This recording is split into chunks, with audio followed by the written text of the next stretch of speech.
আপনার পার্টনার আপনাকে সময় দিচ্ছেন না আর আপনি ভাবছেন যে সে ব্যস্ত। আসলে ওটা একটা অজুহাত।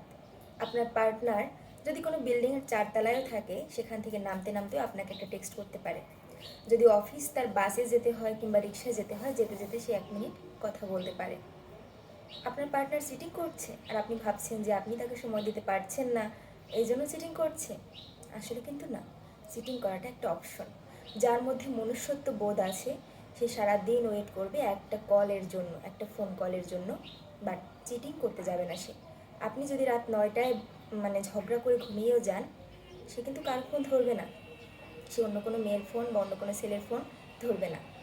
বাট তার যদি চিটিং করাটাই তার ফ্যান্টাসি হয়ে থাকে, সেক্ষেত্রে আপনার ফোনটা কেটে সে তার সাথে 20 মিনিট, 30 মিনিট, ঘন্টার পর ঘন্টা এঙ্গেজ হয়ে থাকতেই পারে। তো আপনি কি ভাবছেন আপনার পার্টনার কীরকম? আপনাকে ঠকাচ্ছে নাকি ঠিক আছে? অন্ধভাবে বিশ্বাস করবেন না, অন্ধবিশ্বাস করতে নেই।